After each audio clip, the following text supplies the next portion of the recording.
Hello everyone, welcome to a online solution. मैं हूं अशफाक। तो आपको पता है कि अभी हम लोग यहाँ पे पढ़ेंगे मैथ का इंपॉर्टेंट सब्जेक्टिव क्वेश्चन, जो कि क्लास 10 के लिए है। आप किसी भी बोर्ड से कोई मतलब नहीं, बस सवाल आपसे बनना चाहिए। तो यहाँ पे मैं आपके लिए 10 सवाल लाया हूँ, जो कि 10 दूना 20 यानी कि दो नंबर का सवाल है। ठीक है, तो एकदम कंठस्थ कर लीजिए कि ये सभी सवाल आपको बनाने के लिए आना चाहिए। अगर इनमें से कोई एक सवाल जो आपको बनाने के लिए नहीं आ रहा, परेशान कर रहा, तो बस सीख लीजिए, क्योंकि धीरे धीरे बूंद बूंद से घड़ा बढ़ता है। छोटा वाला ही मजबूत नहीं रहेगा तो बड़ा वाला पढ़ने से कोई फायदा नहीं है। ठीक है, तो हम कोशिश ये कर रहे हैं कि ये सब सवाल आपको एकदम याद होना चाहिए, और आपको याद कर बनाने के लिए आना चाहिए। जो भी फॉर्मूला वगैरह याद रहेगा तभी तो बना पाएंगे।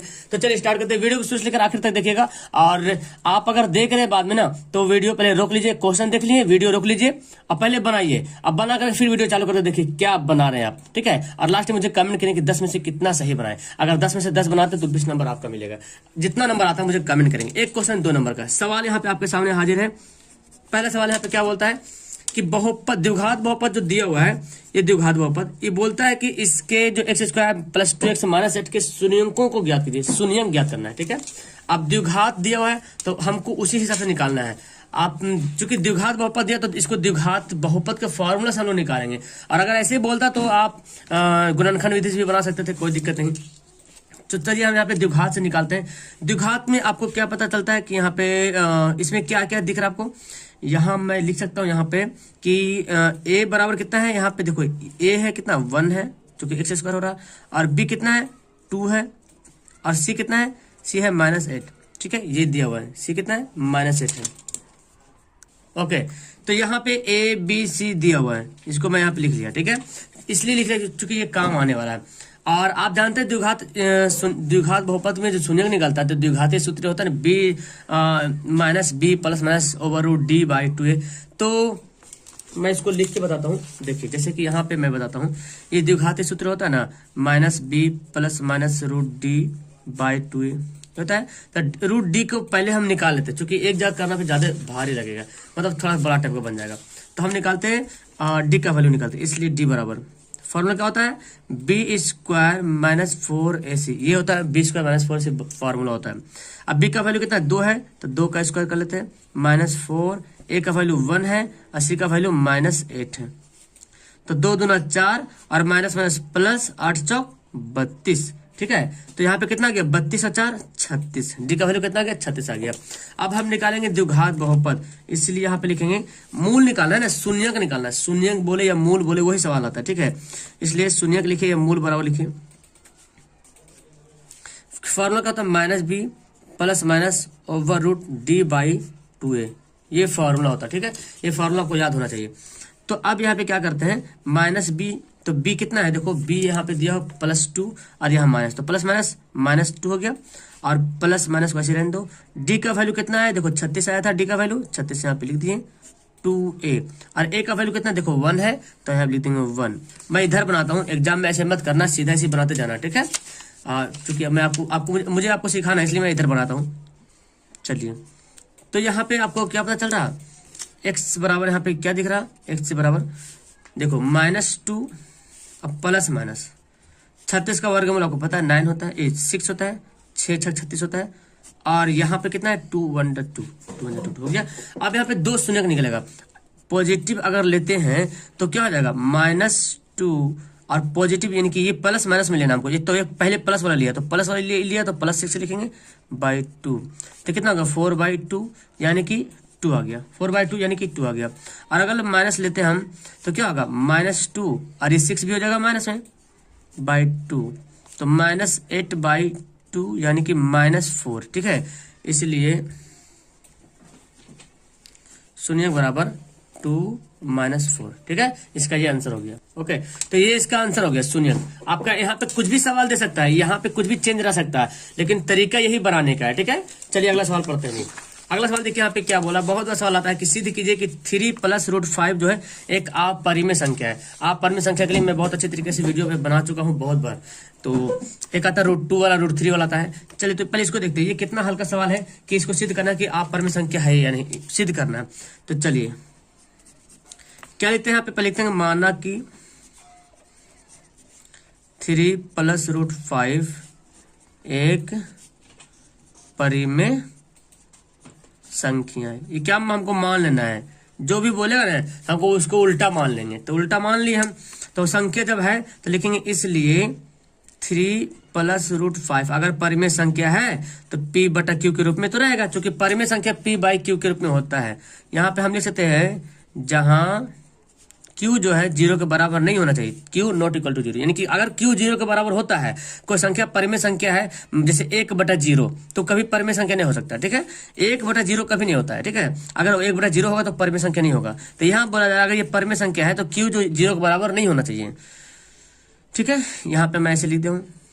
अब यहाँ पे देखिए जब परिमेय, यहाँ पे क्या करना है, इसको वर्ग वगैरह मत कीजिएगा यहाँ पे, ऐसे नहीं कि स्क्वायर कर दीजिएगा, वर्ग कर दीजिएगा, ऐसा नहीं, कुछ नहीं करना। ठीक है, यहाँ पे हम क्या करेंगे, यहाँ से रियल, अब देखो ये तो हम मान लिए यहाँ पे, अब इसमें देखो रियल फैक्ट क्या पता चल रहा, ये 3 परिमेय है, √5 क्या अपरिमेय। तो परिमेय, और ये क्या है, ये p/q क्या है, परिमेय संख्या है, और 3 परिमेय संख्या है, और √5 अपरिमेय संख्या है। तो परिमेय को परिमेय तरफ भेज देते हैं, तो √5 इधर रह जाएगा, p/q माइनस में हो जाएगा 3। ठीक है, इसको चाहो तो और बना लो, और नहीं तो फिर ऐसे ही रहने दो। चलो बना ही लेते हैं, p - 3q हो जाएगा। आप कुछ नहीं कर सकते हैं। तो यहाँ पे देखें परिमेय संख्या के साथ परिमेय संख्या जाके मिलेगा तो क्या बनेगा, परिमेय संख्या बनेगा, और अपरिमेय संख्या अलग है। तो क्या आप मुझे बताइए कि परिमेय संख्या और अपरिमेय संख्या कभी बराबर हो सकता क्या? ये बोल रहा है, इस सवाल के हिसाब से पता चल रहा है कि दोनों आपस में क्या है, बराबर है। लेकिन बराबर तो कभी हो ही नहीं सकता, क्योंकि ये परिमेय है, ये परिमेय और ये अपरिमेय। तो हम लिखेंगे चूंकि √5 एक अपरिमेय संख्या है तथा p - 3q/q एक परिमेय संख्या है। ठीक है, और हम क्या जानते हैं, हम जानते हैं कि परिमेय संख्या तथा अपरिमेय संख्या बराबर नहीं हो सकता। ये जानते हैं ना कि बराबर नहीं हो सकता, परिमेय संख्या और अपरिमेय संख्या कभी बराबर नहीं हो सकता है। अतः √3 + √5 एक अपरिमेय संख्या। अब चाहे तो लिख सकता कि मेरा मानना गलत हुआ। ठीक है, समझ आ गया। तो ये ज्यादा कुछ नहीं, बस इसमें थोड़ा सा कुछ लाइनिंग जो है आपको लिखना पड़ता है। ओके, चलिए अगला सवाल पढ़ते हैं। ये सवाल देखो, ये सवाल दिया, इसको p/q के रूप में बदलना है। तो ऑब्जेक्टिव क्वेश्चन में तुरंत बदल देते हैं आराम से, सब्जेक्टिव में कैसे बदलते हैं देखिए। अगर 2 नंबर का सवाल आ जाए तो कैसे बनाएंगे, 2 नंबर मिलेगा, सिर्फ इसका आंसर लिखने से नहीं काम चलेगा। ऑब्जेक्टिव में आता था तुरंत क्या करते हैं आप, तुरंत करते हैं 16 लिख दिया, और यहाँ पे 0 है, यानी कि रैकरिंग वाला पहले लिख लिए, और रैकरिंग के बाद में उसको घटा देते हैं, और जितना संख्या के ऊपर रैकरिंग रहता है उतना बार 9 देते हैं। तो हम 16/99 बोल देते हैं आंसर। तो ये आंसर तो आ गया, लेकिन रियल में फैक्ट क्या है यहाँ देखते हैं। माना कि x बराबर 0.16, ये रैकरिंग है, इसका मतलब हुआ 0.16161616 एकदम अतः तक, कहाँ तक जाए कोई पता नहीं। समीकरण क्या मानेंगे, इसको फर्स्ट मानेंगे। क्या मानेंगे, समीकरण फर्स्ट मानेंगे। अब यहाँ पे क्या करना है, देखो 2 संख्या के ऊपर रैकरिंग है, 2 संख्या के ऊपर रैकरिंग है ना, तो हम क्या करेंगे, इसको 100 से गुना करेंगे। एक संख्या के ऊपर रैकरिंग रहता है तो 10 से गुना करते हैं, और 2 संख्या के ऊपर रैकरिंग है तो 100 से गुना करेंगे, 3 संख्या के ऊपर रैकरिंग रहता तो 1000 से गुना करते हैं। ठीक है, तो दोनों और 100 से गुना करने पर, तो 100 से गुना करेंगे तो क्या हो जाएगा, ये वाला x क्या हो जाएगा, 100x हो जाएगा। और ये कितना आ जाएगा, देखो अब सिंपल से समझो, मान लें कि 0.16 इसको 100 से गुना करते हैं तो कितना आ जाएगा, बोलिए। 100 से गुना करें तो 16 ऐसे आ जाएगा, है ना। चूंकि देखो ये पॉइंट कटा, 2 0 का खत्म, तो 16 सिर्फ बचेगा 16। तो यहाँ पता चल रहा कि जब इसको हम 100 से गुना करेंगे तो एक 16 निकल जाएगा बाहर, बाकी ये 16 16 ऐसे बढ़ते रहेगा चूंकि। ठीक है, अब यहाँ पे इसको और अच्छे तरीके से लिखते हैं, 100x बराबर 16। हम इसको ऐसे लिख सकते हैं प्लस 0.161616, क्योंकि यही तो है ना, इसको हम 0 इसको जोड़िएगा तो इतना ही आएगा, इन दोनों को जोड़िएगा तो। और इतना बराबर मैंने क्या माना, x माना। अच्छा नहीं करना तो कुछ ऐसे रहने दीजिए। आप यहाँ पे क्या करेंगे, समीकरण सेकेंड माइनस फर्स्ट को, सेकंड को फर्स्ट से घटा दीजिए। तो सेकंड हमारा ये है, फर्स्ट ये है। 100x में से एक से घटेगा तो क्या होगा, 99x हो जाएगा। और देखो इसको घटाइएगा तो ये नए भी करिएगा तो कोई दिक्कत नहीं, अगर इसको नए भी लिखते हैं तो कोई दिक्कत नहीं, ठीक है। अब मान लिया इसी के समीकरण सेकंड मानिएगा तो वो भी बन जाएगा, ठीक है। देखो इसको अगर घटाएंगे तो ये पूरा जो है घट जाएगा ऐसे, क्योंकि ये वाला बात ये वाली बात पूरा सेम है तो घट के 0 बच जाएगा, तो बचेगा हमारा 16, तो 16 का तो 16 ही रह जाएगा, ठीक है। तो यहाँ लिखेंगे इसलिए x बराबर 16/99, और ये क्या हो गया आंसर। अब इस क्वेश्चन में आपको कोई दिक्कत नहीं होनी चाहिए। अगला सवाल है, उस अर्धगोला का पूर्ण पृष्ठ क्षेत्रफल ज्ञात कीजिए जिसका व्यास दिया हुआ है, ठीक है, 14 सेंटीमीटर। तो अर्धगोला का व्यास दिया हुआ है, ठीक है, व्यास बराबर 14 सेंटीमीटर, ठीक है। तो त्रिज्या बराबर क्या हो जाएगा, त्रिज्या बोले तो r, रेडियस बराबर 14 का आधा करते हैं यानी कि 7 सेंटीमीटर, क्या हो जाएगा इसका, त्रिज्या हो जाएगा 7 सेंटीमीटर, ठीक है। आप जानते हैं अर्धगोला का पूर्ण पृष्ठ क्षेत्रफल, इसलिए अर्धगोले का पूर्ण पृष्ठ क्षेत्रफल, तो गोला का वक्र पृष्ठ क्षेत्रफल जाते हैं 4πr² होता है। ये अर्धगोला ना, अर्धगोला का क्या होता है 2πr², इसका हो जाएगा 3πr², क्योंकि ये है अर्धगोला का पूर्ण पृष्ठ क्षेत्रफल। और अगर बोलता अर्धगोला का वक्र बोलता तो आपको क्या करना पड़ता है, सिर्फ 2πr² करना पड़ता है, सिर्फ 2πr², क्योंकि गोला का क्या होता है, गोला का होता है 4πr², तो इसको आधा करेंगे तो हो जाएगा आधा 2πr²। लेकिन जब गोला को जब आधा किए तो ये वाला भाग तो हम जोड़ लिए, लेकिन ये वाला भाग ये हमको जोड़ना पड़ेगा। ये क्या है, वृत्त है, तो वृत्त के लिए πr², तो 2πr² में एक πr² जोड़ेंगे तो 3πr², इसका ये फॉर्मूला होता है। अब यहाँ पे सेट कर लिए, 3π का वैल्यू 22/7, r का वैल्यू तो पता चल गया 7 × 7, कट पिट कर दो तो 22 66 हो गया, इंटू 7 7 42, और 7 42 कितना हो गया 46 हो गया। क्लियर है, तो इसका ये क्या हो जाएगा, ये हो जाएगा इसका आंसर, है ना। तो इजी से बन गया, यहाँ पे कोई दिक्कत नहीं, बस आपको याद रखना कि अर्धगोले का पूर्ण पृष्ठ के क्षेत्रफल का फॉर्मूला ये होता है, ठीक है। आप इसको बना लीजिएगा, आंसर हो जाएगा, ठीक है। बहुत जल्दी मैं आपको उसी क्वेश्चन कॉपी में मैं रिवीजन कराने वाला हूँ, जो क्वेश्चन जिस तरह के कॉपी आपको एग्जाम में मिलेगा, ठीक है। कोशिश करूंगा ताकि आप भी यहाँ पे देखिए बार बार और आपको हैबिट भी हो जाए। चलिए ये सवाल देखिए, कितना ईजी सवाल है, 2 नंबर आपको मिल जाएगा एकदम ईजी से, और इसको हल करना है। इसका वैल्यू आपको पता है, इसको हल करेंगे तो इसका आंसर 1 आएगा, आपको पता है। फिर भी क्या हम रूल यहाँ पे रूल क्या अपनाएंगे, तो आप पहले लिख लेते हैं sin 63/cos 27 प्लस, जैसे लिखा पहले उसको उतारेंगे, into sin 45 minus sin 50/cos 40। अब देखो क्या हम जानते हैं, हम sin को किसी ऊपर चेंज करो चाहे नीचे चेंज करो, उससे कोई मतलब नहीं, ठीक है। तो हम ऊपर ही चेंज करते बेहतर होगा। sin 90 माइनस 27 लिख सकते हैं, क्योंकि 90 में से 27 घटेगा तो 63 बचेगा, कोई दिक्कत नहीं। और नीचे को कुछ नहीं करना है, यानी कि किसी एक ही को चेंज करना है, ठीक है। cos में भी लिख सकते हैं cos 90 माइनस 45, और नीचे 45 sin है, उसी हम 45 ऐसे लिख देंगे, ठीक है। ऊपर भी करेंगे sin 90 माइनस 40 लिख सकते हैं, और नीचे भी चाहे तो नीचे भी चेंज कर सकते हैं, कोई दिक्कत नहीं, नीचे चेंज करो चाहे ऊपर चेंज करो। तो देखो sin 90 माइनस थीटा क्या होता है, cos थीटा होता है, और थीटा कितना है 27 है, और नीचे cos थीटा, ठीक है।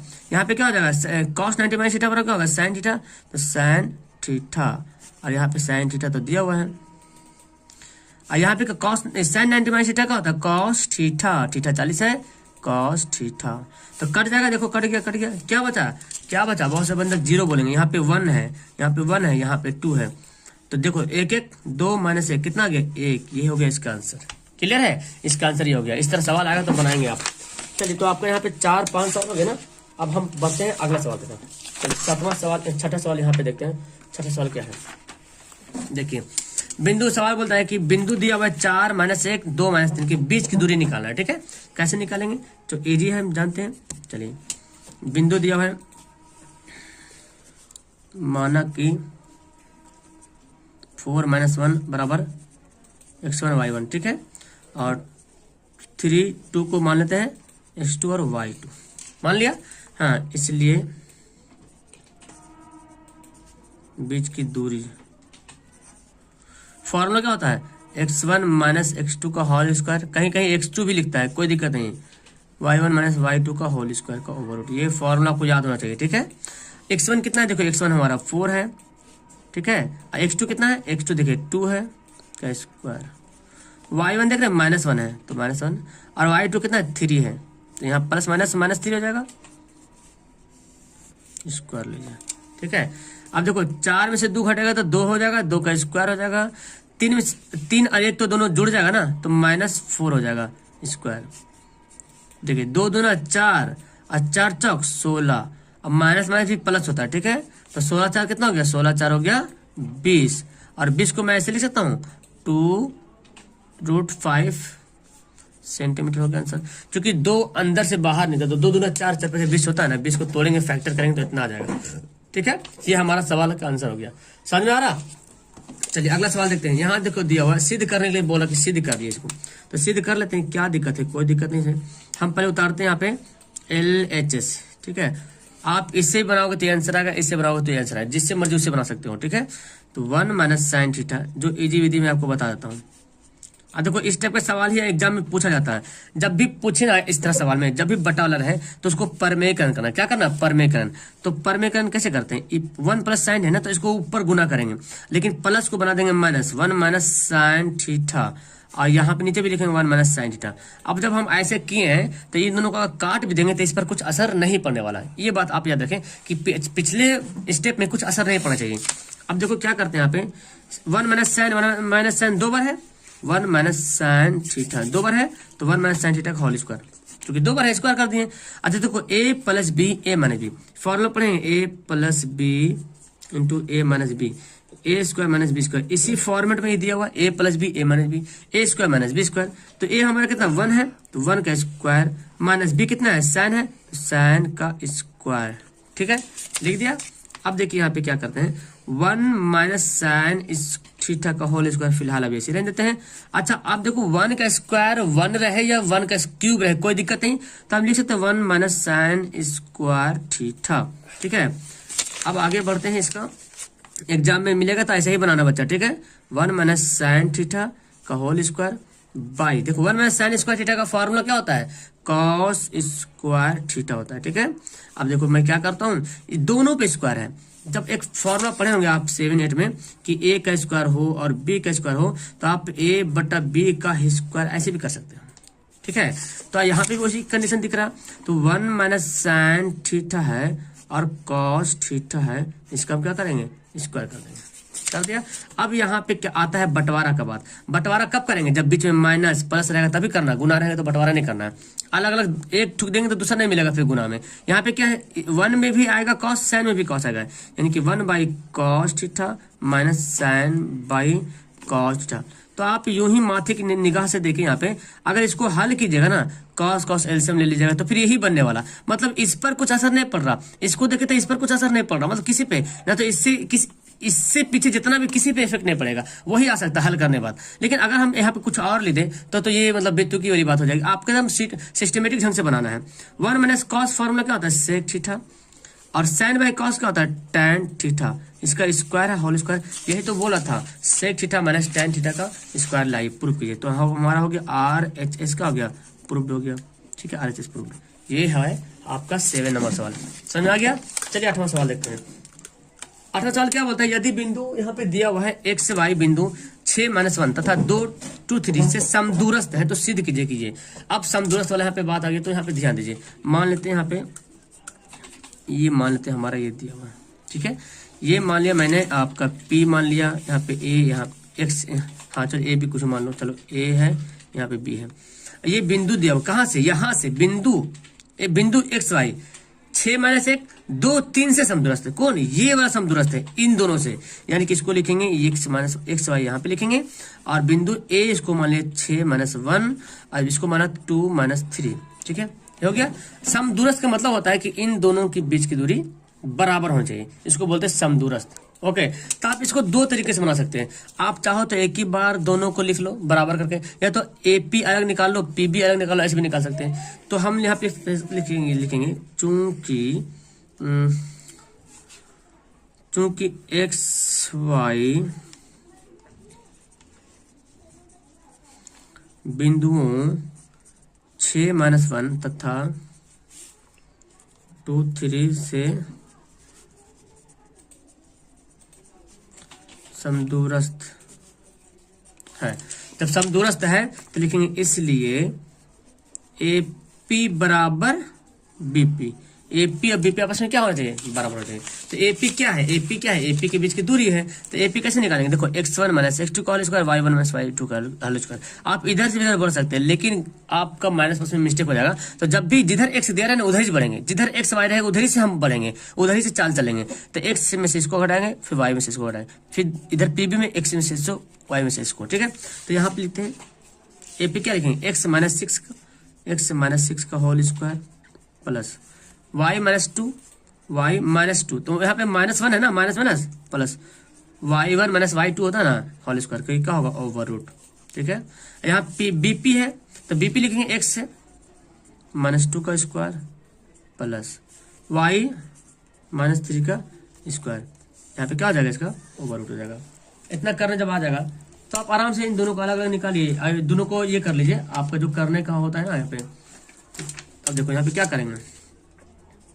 सबसे बड़ी बात यहाँ पे जो है हमको करना ये पड़ेगा कि इन दोनों को आप चाहो तो दोनों तरफ रूट है तो दोनों तरफ रूट को हटा ही दो, है ना। दोनों तरफ रूट है ना तो दोनों तरफ से रूट को हटा दें, हट गया यहाँ पे रूट। तो अब यहाँ पे क्या बचा, a माइनस बी का whole square, a plus B का होल स्क्वायर, दोनों को तोड़िए। तो a square plus B square minus 2ab।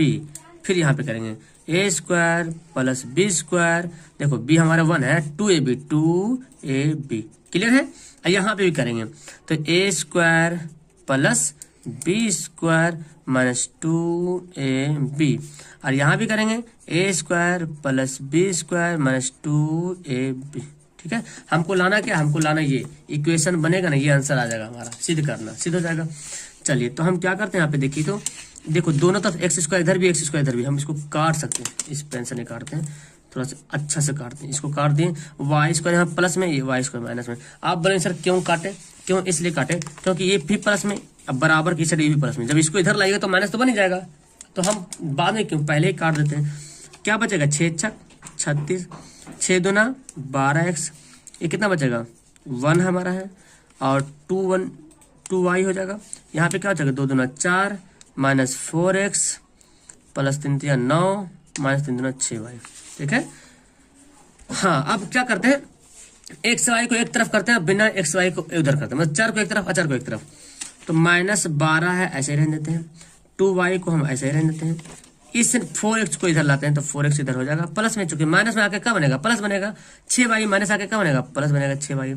अब इधर क्या है, इधर हमको लाना है, तो पहले इधर जो है ना लिखा हुआ है इसको ऐसे ही लिख देते हैं। अब इधर से जाएगा इन लोग, 34 बनेगा माइनस में, 36 बनेगा माइनस में, और 1 बन जाएगा माइनस में। तो यहाँ पे देख लीजिए क्या है, 12x में से 4x घट जाएगा तो -8x हो जाएगा, और 6 2 8y हो जाएगा, ठीक है। और यहाँ देखिए 9 4 13, 13 माइनस 37 घटा लीजिए यहाँ पे 8 कॉमन ले लो। अच्छा लाना क्या है, x से माइनस वाई लाना, x से माइनस वाई लाना, ये ध्यान दो। तो अगर हम कॉमन लेते हैं, देखो माइनस को भी कॉमन लेते हैं, क्या करते हैं -8 भी कॉमन लेते हैं। तो जब माइनस कॉमन लेंगे तो x से तो प्लस बन जाएगा, और y क्या बन जाएगा माइनस। क्यों, क्योंकि देखो जब इसको हल करो तो ये आएगा minus plus minus, minus minus plus आ गया ना। इसको घटेगा कितना आएगा, 7 में से 3 घटेगा तो 4, और 2 में से घटेगा, 3 में से घटेगा तो 2 हो जाएगा। अब क्या करो, देखो x से माइनस वाई बराबर, अच्छा -24 बचेगा। तो दोनों तरफ माइनस का होता कट जाता है, 8 3 24, कितना आ गया 3। यही तो लाने के लिए बोल रहा था, आ गया ना। तो ये हमारा है समदूरस्थ का नियम होता है कि इन दोनों की दूरी को बराबर कर दीजिएगा, समदूरस्थ बन जाएगा। अगला सवाल यहाँ पे देखिए, एक शंकु के आधार की त्रिज्या दिया हुआ है और ऊंचाई दिया हुआ है, तो इसका वक्र पृष्ठ का क्षेत्रफल निकालना है। तो यहाँ पे शंकु की त्रिज्या दिया हुआ है कितना, 5 सेंटीमीटर, ठीक है, और ऊंचाई दिया हुआ है 12 सेंटीमीटर। तो शंकु का वक्र पृष्ठ का क्षेत्रफल आपको पता क्या होता है, पाई आर एल होता है, पाई आर एल। तो एल हमको निकालना पड़ेगा, तो इसलिए एल ने कैसे निकालेंगे, एल का एल क्या है, तिर्यक ऊंचाई। एल निकालने का हम निकालते हैं कैसे, कि h square plus R square का ओवर रूट करते हैं। तो 5 का स्क्वायर प्लस 12 का स्क्वायर का ओवर रूट, ठीक है, कितना हो जाएगा 5 5 25, 12 का 144। तो इसको जब गुना करेंगे तो आ जाएगा 169, और 169 वर्ग किसका होता है, 169 वर्ग होता है 13 का, 13 आ गया, ठीक है। जगह कम रहने की वजह से मैं ऐसे कर दिया हूँ। 13 आगे। अब देखो इसको क्या करते हैं, तो इसलिए शंकु का वक्र पृष्ठ क्षेत्रफल पाई आर एल ये होता है। तो पाई का वैल्यू 22/7 हो गया, आर का वैल्यू तो पता चला हुआ हमको 5 है, एल का वैल्यू हमारा आ गया 13। अब यहाँ पे करना क्या करें, यहाँ पे तो काट पीट करेगा ना, जो भी करना है काट पीट कर दीजिए यहाँ पे, या तो फिर यहाँ पे देख लीजिए कितना हो जाएगा।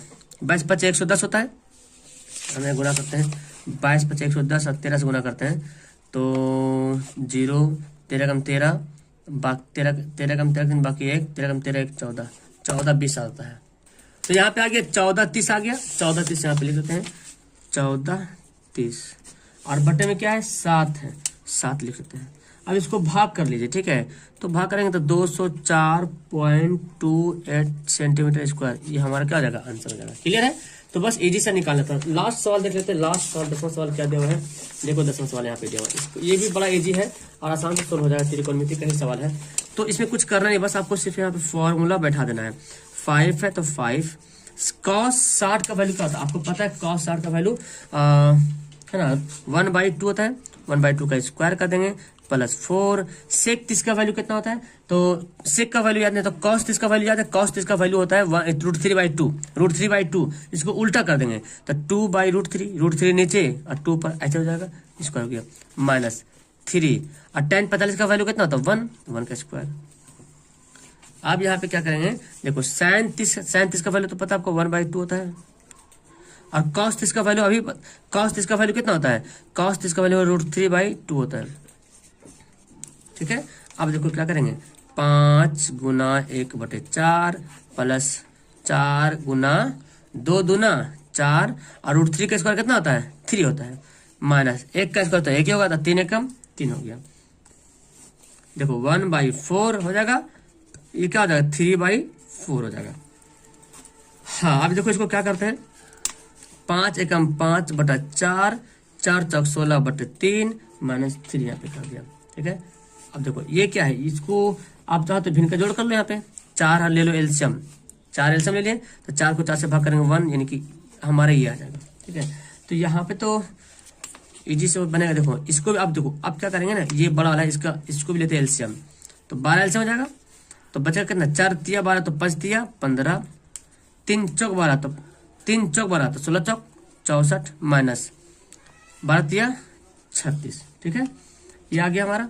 अच्छा ओके, तो और ये कितना आ जाएगा 4/4, तो ये तो कट जाएगा, कट के 1 बचेगा। तो फिलहाल यहाँ देखो कितना होगा 4 5 4 9 और 6 7 79 हो गया, -36/12 हो गया।